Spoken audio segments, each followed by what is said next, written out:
180 for Noppert.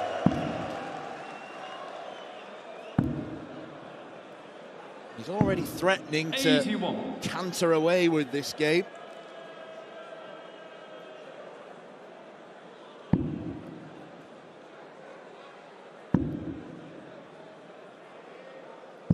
Well, if you can beat Jose here, it would be a rarity. Because it's only the 7th time they've met, only I say. He's only beaten him once. The other 5 times, and it's the last 5 times, Jose De Souza has been victorious. Now, admittedly, they haven't played each other for about 18 months. And in that time, Jose has regressed a touch. And Danny Noppert, arguably, has improved. He's constantly there, picking up chunks of money, and big chunks of money. And that's what's put him up to the top 10 in all the ranking lists. The Pro Tour Order of Merit, which is how they seed these, the overall Order of Merit, the world rankings, the European Championship. You've got Danny Noppert at number 10, bang on, as things stand. In the overall Order of Merit, if Noppert wins this tournament, and Johnny Clayton loses to his countryman Martin Kleermaker tonight, jumps up to number 7 in the world. And you'd struggle to say that that's not a deserved position, because he does look like a top 10 player, even if he's not quite at the level of Van Gerwen and Price. Well, a mark of how well Noppert's played is that Jose's averaging 99 and he's only had 2 goals at a double. Yeah, it's one of those that's... Jose isn't getting darts at the end of legs, is it? So he's just having scoring visit after scoring visit, and it's still not doing enough, because Noppy's not letting him off. I mean, he's hit his last 4 consecutive darts at double, Danny Noppert, so if there's a chance, it just goes. 82 left. Sorry, 72 left, so double-double. Well done, Jose.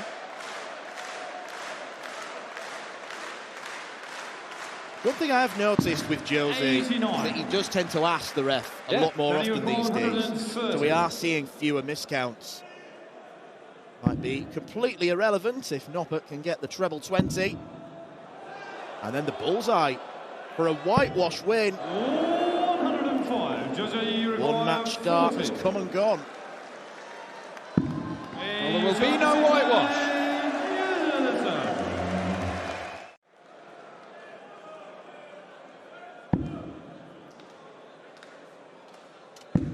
Maximum maybe to leave double 4. 140.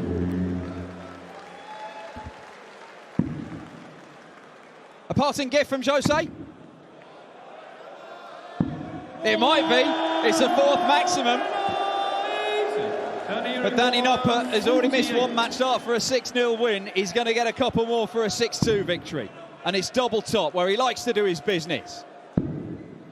And he likes to do his business on the final day of Euro Tours as well. But he's not there yet. Well, surely it's got to be 1 tops for Jose.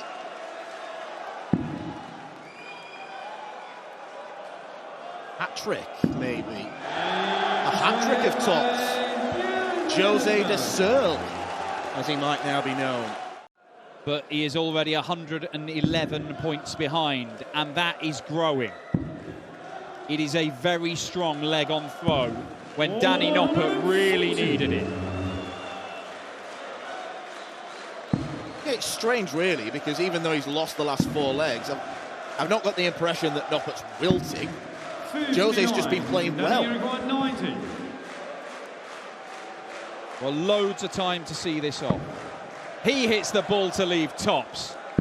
And that is a superb 11-darter to win it and snuff out the De Souza fight back. Once again, Matters Rasmus showing his proficiency on treble 19. I don't think he should be going for treble 19 on 225, but he does have a way out if he does. Yeah, the right thing to do. Now you move. I think the bullseye's the play here. That's gangly, that one. The last thing you want to do is have another dart on the floor, whether it's dart 3 or one that's already in the 60. 105 left, so the bull was sensible. Absolutely the right play. Not quite what he wanted, but 96 is a nice 2-dart checkout to leave. See how nice it is when Rob's got 2 darts at double 18. Oh, that's brilliant. Really, really good.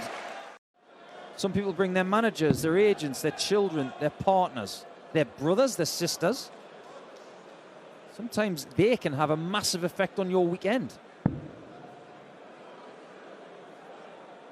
Big 18. 94. He's never going to go for the bull, which made it even more interesting that he went for the 57. Yeah, I think he went for that with the plan in mind that he was going to go for the single 18. 32. Well, double 6 is part of his arsenal. He does like it there. And he does like double 16 on this occasion. It's now 4-2. He's making his presence felt as Razma has just started to wilt a little bit. To throw first. 4 in this match. That's a really good haul for him. And 5 out of 9 on the doubles. Well, you will associate that with Rob because he's one of the best doubles hitters on the planet. Gets a lot of 2 treble visits like that. That's where he can build his scoring power rather than the maxes. Well, look on the bright side, Rob. You're probably not going to need the bull on a 1-2-9. Unless you do something silly, like go 25 for treble 18 and bull. I didn't think so. There you go. Yeah, that was an instant rejection of the I bull. would have been so tempted in his spot there because he's had so many near misses. I would have said, right, one last try. But I think he did exactly the right thing. 32. So double 16 then for Rob Cross. Well, for his standards, that was wild. Double 8's not wild, though. Rob Cross seals a 6-3 win against a frustrated Madas Razma. Yeah, guarantee 1 dart at the outer ring. He's going aggressive. Okay, double 13. 68. He is leaving odd numbers, like 3 and 13. That's never a good sign. And the thing is, the reason he's ended up on 13 is because of the previous visit not being good. If it had been tidier, neater, he wouldn't have found himself in that position. 54. It is throughout the whole leg that leads up to these finishing situations. Everybody likes double 4. Usually. Double 2. He doesn't mind that. The only person who doesn't like double 2 is Johnny Clayton. 3-2, 5 legs in, all holds of throw. Oh, and there it is. Shot over. So Dolan has a chance for the lead in a break of throw. And on his doubles, he's been dynamite. 3 hits from 4 compared to Peter's 3 from 9. 41. It's another poor score from 1-2-1. 3 legs running he's done that. Now he won one of those legs, he lost the other one. What about this one? Great dart, Brendan Dolan, double 18. 80. Real opportunity there. This is where you've got to stay straight. You can hear what the crowd want. He gets 2.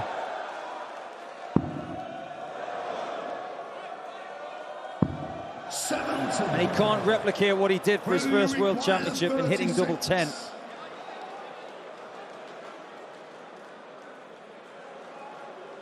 To hit the front in this game for the first time. And the history maker glances in off that one to go 4-3 up. Still a very sticky situation for Snakebite because Dolan has got time. He was never going to go for that bull, as much as he likes a 1-6-1. Yeah, I wonder if Peter Wright in that situation might have gone for it with the manner in which he's played this game this evening. It strikes me that he may have done. Well, Peter's hit the best 1-6-1 I've ever seen on the European Tour in Sindelfingen back in 2017 when he bageled Van Gerwen in the final. Is that better than the 1-6-1 Brendan Dolan hit for a double start 9 darter? Yeah, but that was in Ireland. That wasn't on the European Tour. Game on. He wants to stay straight here. It's proven to be a brilliant decision.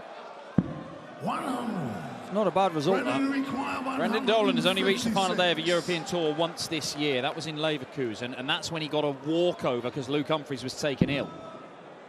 He is not going to book his place in the final day just yet, but he is 2 darts away right now.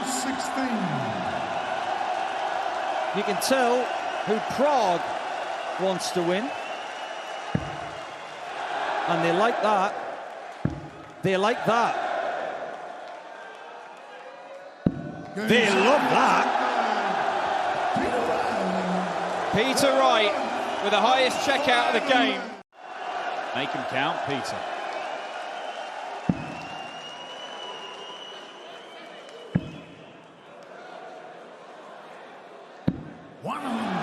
That is the bare minimum he would have expected from himself.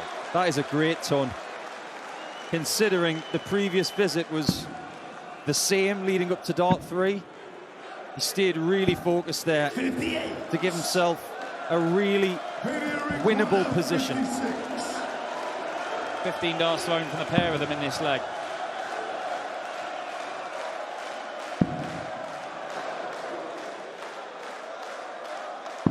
And Brendan Dolan is stranded. He led 5-3, but Wright turns it around. He has had a number of tough Saturdays on the European Tour this year. Mike De Decker overcame another Euro Tour specialist, if we can call him that, Ian White. 6-4 yesterday. It was a 96 average, which is around about the seasonal average that De Decker is posting. Maybe a little bit more than that. He's not posting it at the minute, is he? And Michael Van Gerwen is flying around the board.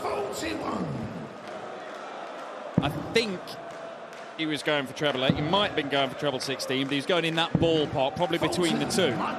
And this is a 10-dart leg, the best we've seen this weekend. What a guide. Another great guide. And somehow he's crammed it in the 2 microns between the guides and the wire. Well, it was great grouping. Yes, it was.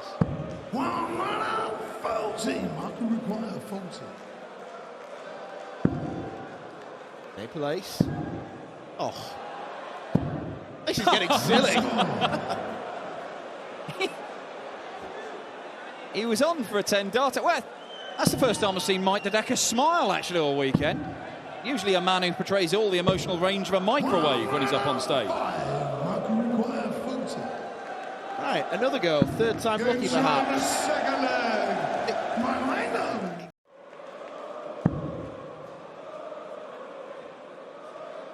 That's how much of an impact he's had on this sport. 152.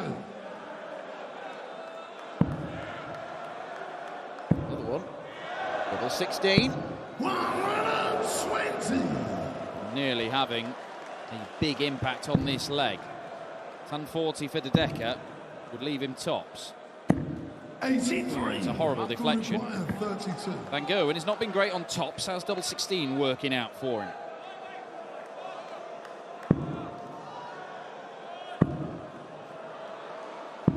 Pretty similar by the looks of it. He has already missed 14 darts at double in this game.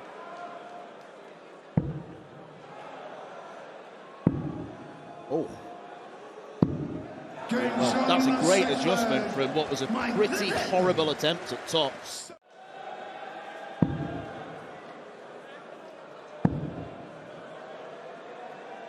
Well, I thought Mike De Decker might have a chance in this game because I thought his scoring power might keep him in it. What's actually kept him in it is Michael Van Gerwen having a tough time on the doubles. He doesn't go 14 and bull. Now, Van Gerwen will say that is the right choice. The probability is he has a bigger chance of winning the leg. But there's a danger. And that danger nearly made itself apparent. Always a big call when you refuse a big shot, but Michael Van Gerwen is vindicated. When he's been good, he has been good. He's not been good often enough in this game, Decker. A 92 average is... Look, it's more likely to trouble Michael Van Gerwen nowadays than it was a few years ago. But it's not been enough to trouble him tonight, not seriously. His MVG, even though that last start doesn't find the mark, he's going to get a chance to win the match. Yeah, the legs that MVG has won as De Decker looks to maybe leave with a flourish. The legs that MVG has won, De Decker has not been close enough. 9-9 for the win. Michael Van Gerwen advances into round 3 with another really clinical performance of sorts. Who wants Carroll to be eliminated here tonight? They want to come back tomorrow and cheer him on against somebody else. And that is little Sedlacek. I had the pleasure of meeting that little lady on Thursday. What a cutie pie she is. Yeah, a real family affair for Karel Sedlacek this weekend in Prague. Already he's looking for a 2-0 advantage. On the ball. That has got them rousing. Wow. Yeah, to our immediate right, there are a few more reserved faces, a few more nervous faces. You know what, Dan, as well? This has got the feeling of Graz 2018, which is something that Joe probably doesn't want to know about. That was a heartbreaking weekend for him. But it's hot in there. It's hot on that stage. And it's very biased, which is exactly what Johnny Clayton had against Mensah Suljovic. Well, all Joe Cullen really wants is to be in a European Tour event on a Sunday, because the last 2 occasions he's been eliminated at the first hurdle by Stephen Bunting and Matt Campbell. Double 14 for a 1:45. That'll get him going. And all of a sudden, a bit of a push. Evil Charlie. Yeah, right. Now, you might think Cullen is a harder game. I'm not so sure. I think the harder game is playing Sedlacek here.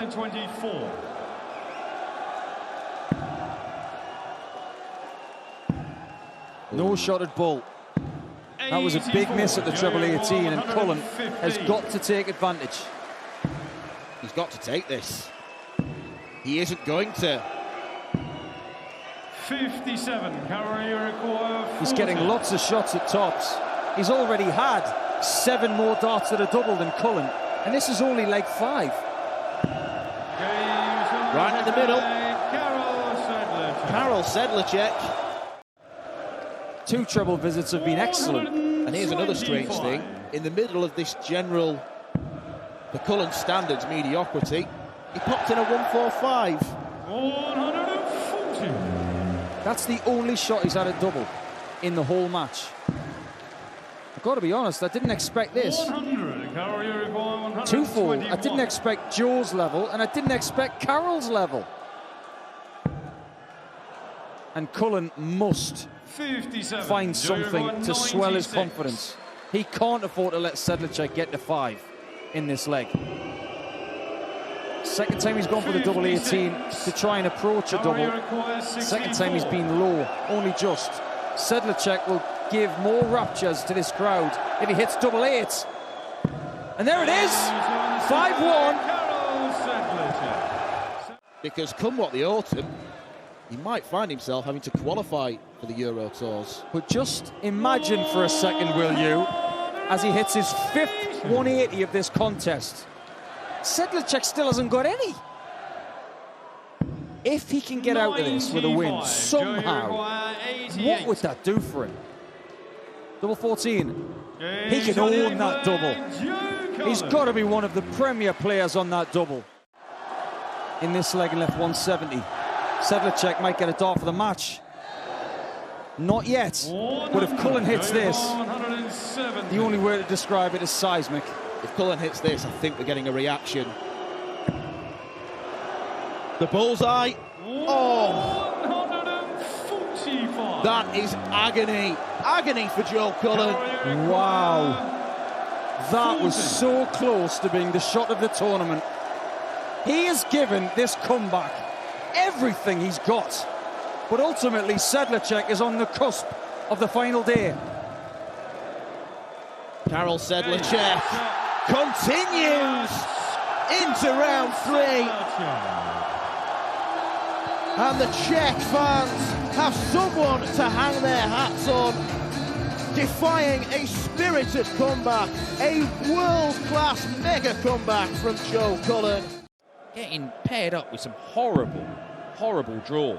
But you look at the minute, and I'll tell you what, let's not look too far ahead. Let's look at this match, for example. Humphries is way inside the top 16. 80. If Ross Smith is not in the top 16 come match play draw, this could be the first round. 56. Russia require 105. Well, what does he want to do here? Is he thinking bullseye? 25 leaves 2 tops? Or is he going to stay on that trusty 60? Down for the treble 15, which he gets, and it leaves double top. He's moving because that dart is slightly obscuring it. Oh, lovely manoeuvre. Excellent stuff. There's little baby Rowan. But that could be a factor, and you would think if it is a heat issue, that becomes more of a factor as the game goes on, because it ain't going to get any cooler in here.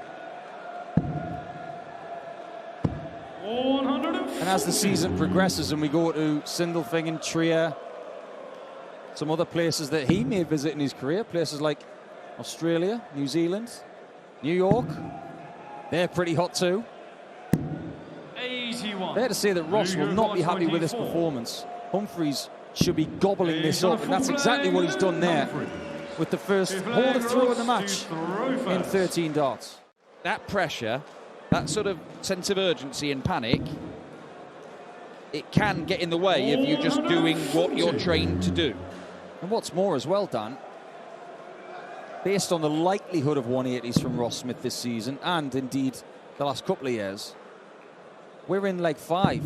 He should have at least 3 by now. Well, you'd think he'd have a couple. You really would. Okay. Goes to the ball. That's bowled. 82. That's the peril of it. That last dart, I'm going to call it questionable. I saw earlier from Aspinall a 153. He had 65 and 1 dart left and went treble 11. Maybe that was the play. This is the play for this shot. That's magnificent from Ross Smith. Just based on the way he's been playing lately, I think he's ripe for one. Certainly been very good, and he does have some experience in big stage 9 darters, of course, Johnny the Ferret. That is a poor visit, and Ross Smith has really handed the initiative to top seed Luke Humphries here. Stay there. Set it up. Good job, as they say in North America. Well, he has looked a little bit dodgier on the finishing than Ross Smith, who has been very good on the outer ring. Where's he? Oh, he's gone to the ball. Okay. Oh, I like that play, actually. Double 8. Got to close him out. For a second, he thought he might have hit the 11 there. 28. And I think it took him off his stride. Hitting that 25 was genius, leaving this shot because it's more gettable. Oh, no. Drags it into the 3 segment. The chance disappears immediately. 27. Oh, and he's not taken a big lump out of it, but he has left the 105, which he's taken out already in this match. Is that too close? No, it is not. He moves to the right. And that is a 5-4 lead. And Ross Smith, he thinks the writing is on the wall. Yeah, the old throwing of the towel on the table as if to say, oh, not again. 105 plus needed. There's the 105, but it's not up to him. Humphries, all he needs is 71 more. Yeah, don't go down in increments of 1, Luke. That would be my advice. 32. Well, we said the 170 has been no stranger to us this weekend. It nearly turned the game on its head in Cullen versus Sedlacek. It would do the same here. Ross Smith, the bullseye.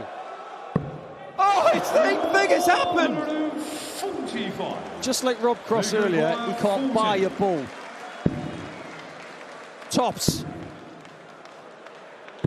Humphries is through by 6 legs to 4. And a big puff of the cheeks for Cool Hand Luke. It makes no sense.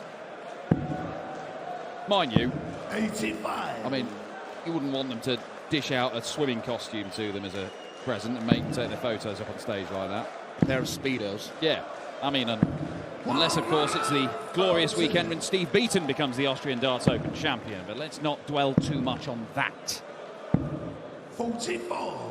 Johnny require 161. Becomes something of a signature shot for him lately. It's not going to happen. 60. Absolutely no business at all with a bullseye to leave a 2-darter. Johnny Clayton keeping things simple. 140. Johnny require. But I bet he wishes he hadn't. Single 9 for double 16. Game shot. What do we know?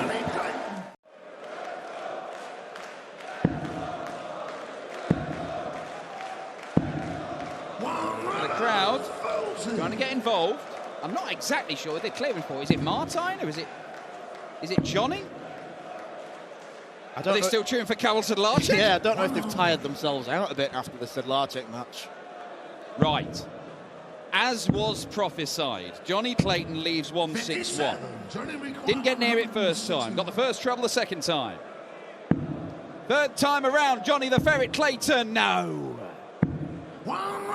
It's almost like he's upgraded himself because it used to be 1-2-1. Yeah. He's thinking, I need to challenge myself. 1-2-1's too easy, frankly. Well, what he is doing better, because last time he left 64, this time he leaves 24, and this time he takes it out for a 13-darter. Clearmaker needing a ton-plus check out of his own. Does get a chance at tops. Tops goes sailing high again. Johnny require 56.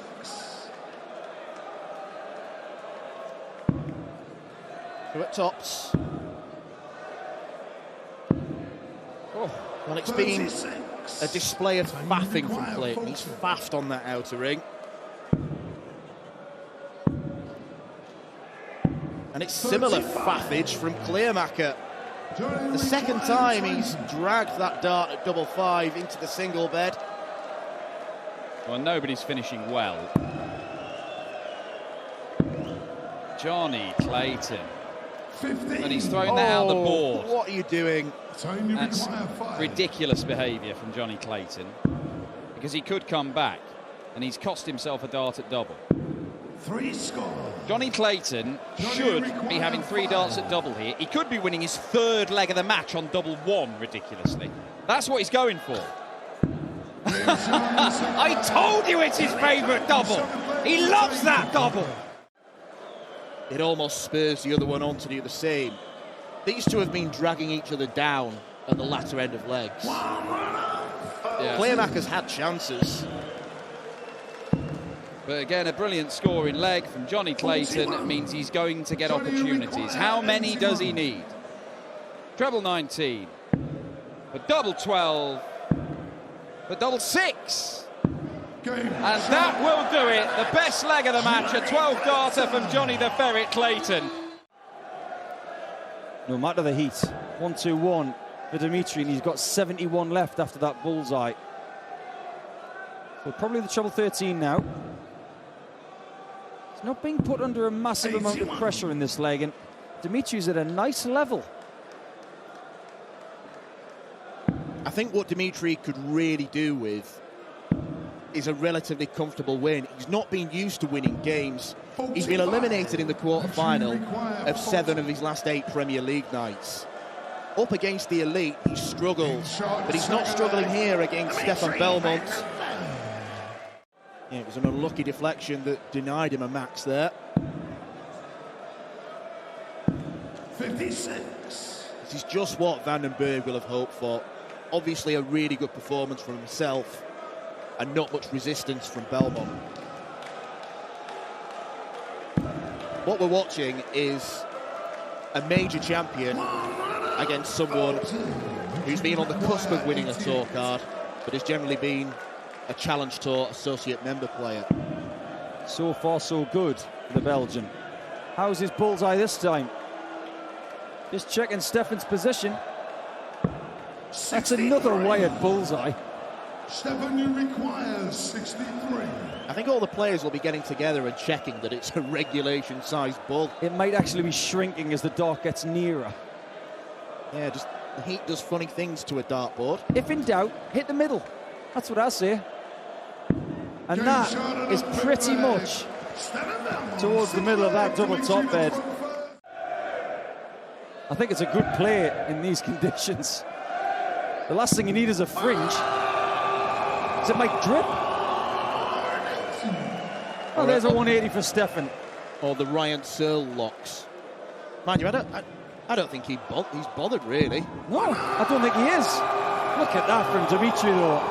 In response to that first maximum of the Swiss player, he belts his fourth.